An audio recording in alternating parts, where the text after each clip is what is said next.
Inside ಸುದ್ದಿಯ ಹೆಚ್ಚಿನ ಸ್ಟೋರಿಯನ್ನ updates ಅನ್ನ ನೀಡ್ತಾರೆ ನನ್ನ ಕಲೀಗ್ ಅಯೋಧ್ಯೆಯನ್ನ ನೇರ ಸಂಪರ್ಕದಲ್ಲಿ ಪ್ರಮೋದ್. ಓಟಿಯೋ ಪ್ರಮೋದ್. Thank you Avinash. ಅಯೋಧ್ಯೆಯಿಂದ ವಿಶೇಷವಾದಂಥ ಇನ್ಸೈಡ್ ಸುದ್ದಿಯನ್ನು ಮಾಡ್ತಾ ಇದ್ವಿ. ರಾಮನ ನಗರಿ ಅಯೋಧ್ಯೆಯಿಂದ ಕರ್ನಾಟಕದ ರಾಜಕೀಯನ ಅಥವಾ ಕರ್ನಾಟಕ ರಾಜಕೀಯದ ಇಂಚಿಂಚು ಮಾಹಿತಿಯನ್ನು ಇನ್ಸೈಡ್ ಸುದ್ದಿಯನ್ನು ನಿಮಗೆ ತಲುಪಿಸ್ತಾ ಇದ್ವಿ. ಇನ್ನು ಅಯೋಧ್ಯೆ ಅಂದರೆ ಯುದ್ಧವೇ ಬೇಡದಂಥ ನಗರ ಅಥವಾ ಯುದ್ಧವೇ ಬೇಡದಂಥ ಒಂದು ಸ್ಥಳ ಅಂತ. ಆದರೆ ಅಯೋಧ್ಯೆ ಹೆಸರಲ್ಲೇ ದೊಡ್ಡದೊಂದು ಸಂಘರ್ಷ ಆಯಿತು. ಅಯೋಧ್ಯೆಗಾಗಿ ದೊಡ್ಡದೊಂದು ಸಂಘರ್ಷ ಆಯಿತು. ರಾಮನ ಹೆಸರಲ್ಲಿ ದೊಡ್ಡ ಸಂಘರ್ಷ ಇಂದಿಗೂ ಕೂಡ ನಡೀತಾ ಇದೆ. ಇನ್ನು ಕರ್ನಾಟಕದಲ್ಲಿ ಈಗಾಗಲೇ ರಾಮ ಮಂದಿರದ ವಿಚಾರವಾಗಿ ಕಾಂಗ್ರೆಸ್ ಮತ್ತು BJP ನಡುವೆ ದೊಡ್ಡದೊಂದು ಯುದ್ಧವೇ ನಡೆದು ಹೋಗ್ತಾ ಇದೆ. ಅತ್ತ BJPಯ ಸಂಸದ ಅನಂತಕುಮಾರ್ ಹೆಗಡೆ ಅವರು ರಾಮನ ಮಂದಿರದ ಉದ್ಘಾಟನೆಗೆ ಮುಖ್ಯಮಂತ್ರಿ ಸಿದ್ದರಾಮಯ್ಯ ಬರ್ತಾರೋ ಅಲ್ವೋ, ಆದರೆ ಮಂದಿರ ಅಂತೂ ಆಗೇ ಆಗತ್ತೆ ಅನ್ನುವಂಥ ವಿಭಿನ್ನ ಶೈಲಿಯ ಮಾತು ಅಥವಾ ಏಕವಚನದ ಮಾತು ಕಾಂಗ್ರೆಸ್ ಮತ್ತು BJP ನಾಯಕರ ನಡುವೆ ದೊಡ್ಡ ವಾಗ್ದಾಳಿಯನ್ನು ವಾಗ್ಯುದ್ಧಕ್ಕೆ ಕಾರಣವಾಗ್ತಾ ಇದೆ. ಇನ್ನು ಇದೇ ವಿಚಾರ ಅಂದರೆ ಅನಂತಕುಮಾರ್ ಹೆಗಡೆ ಅವರು ಹೇಳಿದಂಥ ವಿಚಾರ ಸದ್ಯಕ್ಕಿಂತೂ ನಿಲ್ಲುವಂಥ ಲಕ್ಷಣಗಳು ಕಾಣಿಸ್ತಾ ಇಲ್ಲ. ಅದರ ವಿರೋಧಾಭಾಸಗಳು, ಅದರ ಅಲೆಗಳು, ರಾಜಕೀಯದ ಅಲೆಗಳು ಇನ್ನೂ ಕೂಡ ಅಬ್ಬರಿಸ್ತಾನೆ ಇದೆ. ಕಾಂಗ್ರೆಸ್ ನಾಯಕರು ಸಂಸದ ಅನಂತಕುಮಾರ್ ಹೆಗಡೆ ವಿರುದ್ಧ ಈಗಾಗಲೇ ವಾಗ್ದಾಳಿಯನ್ನು ಮುಂದುವರಿಸ್ತಾ ಇದ್ದಾರೆ. ಇವತ್ತು ಅನಂತಕುಮಾರ್ ಹೆಗಡೆ ಕೂಡ ತಿರುಗೇಟನ್ನು ಕೊಟ್ಟಿದ್ದಾರೆ. ನನ್ನ ಸಂಸ್ಕೃತಿ ಬಗ್ಗೆ ಮಾತನಾಡೋರು ಎಲ್ಲೋ ದೂರ ನಿಂತು ಎಲ್ಲೋ ದೂರ ಕೂತು ಮಾತನಾಡೋದಲ್ಲ, ಅವರು ನನ್ನ ಮುಂದೆ ಬಂದು ಮಾತನಾಡಲಿ, ನಾನು ಸಂಸ್ಕೃತಿ ಏನು ಅನ್ನೋದನ್ನು ಚರ್ಚೆ ಮಾಡ್ತೀನಿ, ಜೊತೆಗೆ ನನಗೆ ಪಾಠ ಹೇಳ್ಕೊಡುವಂಥ ಅವಶ್ಯಕತೆ ಇಲ್ಲ ಅಂತ ಹೇಳ್ತಾ ಇದ್ದಾರೆ. ಆದರೆ ಕಾಂಗ್ರೆಸ್ ನಾಯಕರು ಕೂಡ ಸುಮ್ಮನೆ ಆಗ್ತಾ ಇಲ್ಲ. ಕಾಂಗ್ರೆಸ್ ನಾಯಕರು ಅನಂತಕುಮಾರ್ ಹೆಗಡೆ ವಿರುದ್ಧ ಕೂಡ ನೇರವಾದಂಥ ವೈಯಕ್ತಿಕವಾದಂಥ ದಾಳಿಯನ್ನು ಮುಂದುವರಿಸ್ತಾ ಇದ್ದಾರೆ. ಹಾಗಾದರೆ ಏನಾಗ್ತಾ ಇದೆ, ಕರ್ನಾಟಕದಲ್ಲಿ ರಾಮ ಯುದ್ಧ ಹೇಗೆ ನಡೀತಾ ಇದೆ ನೋಡೋಣ.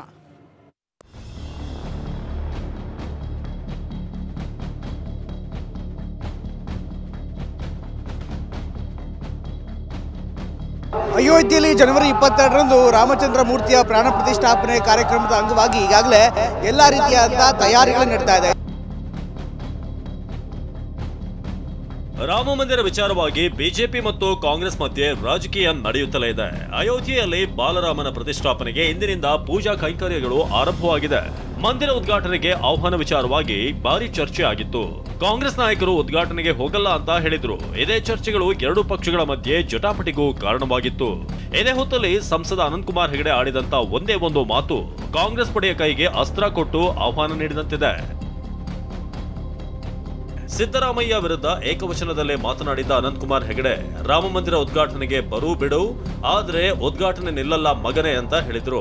ರಾಮ ಜನ್ಮಭೂಮಿ ಇನ್ವಿಟೇಷನ್ ರಾಮ ಜನ್ಮಭೂಮಿ ಇನ್ವಿಟೇಷನ್ ನಮಗ್ ಬಂದಿಲ್ಲ, ಆಮೇಲೆ ಬಂದ್ರು ನಾನು ಹೋಗುದಿಲ್ಲ ಅಂತಂದ್ರು.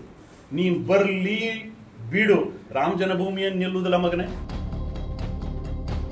ಅನಂತಕುಮಾರ್ ಹೆಗಡೆ ಈ ಮಾತಿನಿಂದ ಕಾಂಗ್ರೆಸ್ನವರು ಕೆರಳಿ ಕೆಂಡವಾಗಿದ್ರು. ಸಾಲು ಸಾಲು ಕೈ ನಾಯಕರು ಸಂಸದನ ವಿರುದ್ಧ ಮುಗಿಬಿದ್ದಿದ್ರು. ಅನಂತಕುಮಾರ್ ಒಬ್ಬ ಹುಚ್ಚ ಅಂತ ಪಟ್ಟ ಕಟ್ಟಿದ್ರು.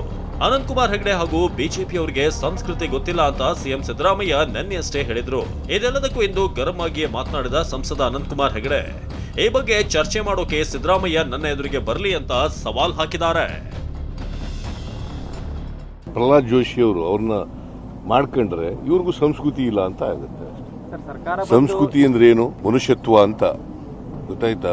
ಸಂಸ್ಕೃತಿ ಅನ್ನೋದು ಮನುಷ್ಯತ್ವ ಇರಬೇಕು. ಮೊದಲು ಸಿದ್ದರಾಮಯ್ಯನವರು ನನ್ನ ಎದುರುಗಡೆ ಬರಬೇಕು ಡಿಬೇಟ್ಗೆ. ಸಂಸ್ಕೃತಿ ಅಂದ್ರೆ ಏನು, ಯಾವುದು ಸಭ್ಯತೆ, ಇದ್ರ ಎಲ್ಲದರ ಬಗ್ಗೆ ನಾವಿಬ್ಬರು ಚರ್ಚೆ ಮಾಡಬೇಕು ಜನರ ಎದುರುಗಡೆ, ಸಾರ್ವಜನಿಕರ ಎದುರುಗಡೆ. ಅದು ಜನ ಪ್ರತ್ಯಕ್ಷವಾಗಿ ನೋಡಬೇಕು. ಎಲ್ಲೋ ಕುತ್ಕೊಂಡು ಅಥವಾ ಎಲ್ಲೋ ಸಭೆಗಳಲ್ಲಿ ಕೊಡೋದಲ್ಲ, ನನ್ನ ಎದುರುಗಡೆ ಬರಬೇಕು ಸಿದ್ದರಾಮಯ್ಯನವರು. ಸಂಸ್ಕೃತಿ ಬಗ್ಗೆ ಮಾತಾಡ್ತಾರೆ, ಸಭ್ಯತೆ ಬಗ್ಗೆ ಮಾತಾಡ್ತಾರೆ.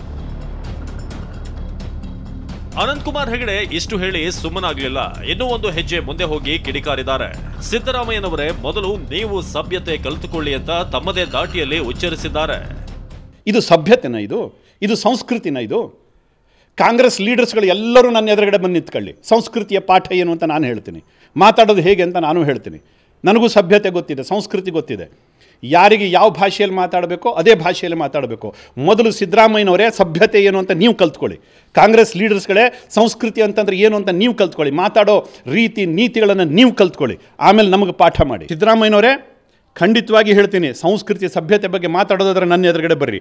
ಇಡೀ ಕರ್ನಾಟಕದ ಜನ ನೋಡಲಿ, ಲೈವ್ ಆಗಲಿ, ಬನ್ನಿ ನಮ್ಮ ಎದುರುಗಡೆ.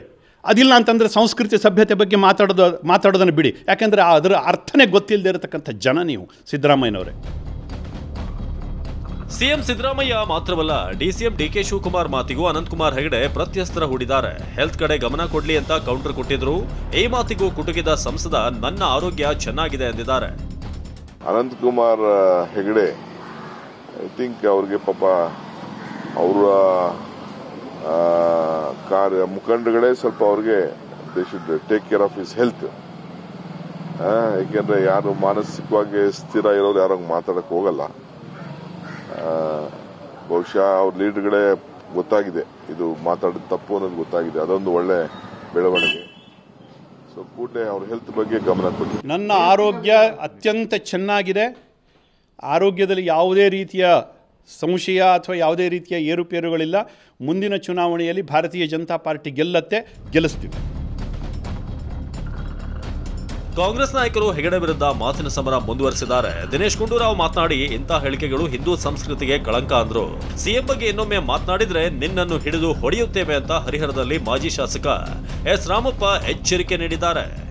ಆ ಥರ ಹೇಳಿಕೆಗಳು ಬಹಳ ಕೀಳಮಟ್ಟದ ಹೇಳಿಕೆಗಳು ಮತ್ತು ಬಹುಶಃ ನಮ್ಮ ಹಿಂದೂ ಸಂಸ್ಕೃತಿಗೆ ಕಳಂಕ ಅಂತಲೇ ಹೇಳಬೇಕು. ಆ ಥರ ಹೇಳಿಕೆಗಳು ಯಾವ ಸಂಸ್ಕೃತಿ ಕೂಡ ಒಪ್ಕೊಳ್ಳೋದಿಲ್ಲ. ಯಾವುದೇ ಧರ್ಮದ ಸಂಸ್ಕೃತಿ ಇಂಥ ಹೇಳಿಕೆಗಳು ಒಪ್ಕೊಳ್ಳೋದಿಲ್ಲ. ಈ ರೀತಿಯಾಗಿ ಮಾತನಾಡಬಾರ್ದು. ಅಂದರೆ ಅನಂತಕುಮಾರ್ ಹೆಗಡೆ ಅವರ ಒಂದು ರೀತಿ ಸಮಾಜದ ಆರೋಗ್ಯಕ್ಕೆ ಹಾನಿಕಾರ. ಮತ್ತೇನಾರು ಅಂತ ಸಣ್ಣ ಮಾತಾಡಿದರೆ ನೀವು ಎಲ್ಲಿರ್ತೀವಿ ಅಲ್ಲಿ ಬಂದು ನಾವು ಹೊಡಿತೇವೆ ಅಂತಲೂ ಕೂಡ ನಾವು ಹೇಳಿಕೆ ಕೊಟ್ಟಿದ್ದಾವಿನ್ನು ಮುಂದೆ ಆಗ್ತಾ ಇರ್ತದೆ. ಒಂದು ಕಡೆ ಕಾಂಗ್ರೆಸ್ ಪಾಳೆಯ ಅನಂತಕುಮಾರ್ ವಿರುದ್ಧ ಕಡುಕೋಪದಲ್ಲಿ ಮಾತನಾಡಿದ್ದಾರೆ. ಇತ್ತ ಬಿಜೆಪಿ ನಾಯಕರು ಕೂಡ ಅನಂತಕುಮಾರ್ ಹೇಳಿಕೆಯನ್ನ ಒಪ್ಪುತ್ತಿಲ್ಲ. ನೋಡಿ, ಹಿರಿಯರಿಗೆ ಮತ್ತು ಸ್ಥಾನಕ್ಕೆ ಯಾವ ಗೌರವ ಕೊಡಬೇಕು ಅದು ಗೌರವ ಕೊಡಲೇಬೇಕು. ಅವರು ಅನಂತಕುಮಾರ್ ಹೆಗಡೆಯವರ ಕಾರ್ಯಶೈಲಿ ಭಿನ್ನ ಇದೆ. ಹಾಗಂತ ಇನ್ನೊಬ್ಬರನ್ನ ಹರ್ಟ್ ಮಾಡುವಂಥ ಯಾವುದೇ ರೀತಿಯ ಹೇಳಿಕೆಯನ್ನು ನಾವು ಸಮರ್ಥಿಸೋದಿಲ್ಲ. ನಮ್ಮದು ರಾಮ ಎಲ್ಲರನ್ನೂ ಜೋಡಿಸ್ಕೊಂಡು ಹೋಗೋನು. ಹಾಗಾಗಿ ಅವರು ಏಕವಚನದಲ್ಲಿ ಮಾತಾಡಿರೋದನ್ನು ನಾವು ಒಪ್ಕೊಳ್ಳೋದಿಲ್ಲ. ಯಾವುದು ಅವ್ರು ಹೇಳಿರೋದನ್ನು. ಸಿದ್ದರಾಮಯ್ಯರು ಹಿಂದುಳಿದ ವರ್ಗದವರು, ಒಬ್ಬ ಮುಖ್ಯಮಂತ್ರಿ ರಾಜಕೀಯವನ್ನು ಅವರು ವಿರೋಧ ಮಾಡ್ಬೋದು, ರಾಜಕಾರಣ ವ್ಯತ್ಯಾಸ ಇರುತ್ತೆ. ಆದರೆ ಹಗುರವಾಗಿ ಏಕವಚನದಲ್ಲಿ ಮಾತಾಡಿದ್ದನ್ನು ಒಕ್ಕೋರ್ಲಿಂದ ನಾವಂತೂ ಖಂಡಿಸ್ತೀವಿ. ಅವರು ಲೋಕಸಭಾ ಸದಸ್ಯ ಕೇಳಿ ಬೇಡನ್ನಲ್ಲ, ಅವರ ವೈಯಕ್ತಿಕ ಅದು. ಆದರೆ ಯಾವುದೋ ಸ್ಪರ್ಧೆಯಲ್ಲಿ ಒಬ್ಬ ಮುಖ್ಯಮಂತ್ರಿಗೆ ಅಗೌರವ ಮಾತಾಡೋದು ಸಾಮಾನ್ಯ ಪಕ್ಷನೂ ಒಪ್ಪಲ್ಲ, ರಾಜ್ಯದ ಅಧ್ಯಕ್ಷ ಒಪ್ಪಲ್ಲ, ಯಾರು ಒಪ್ಪಲ್ಲ.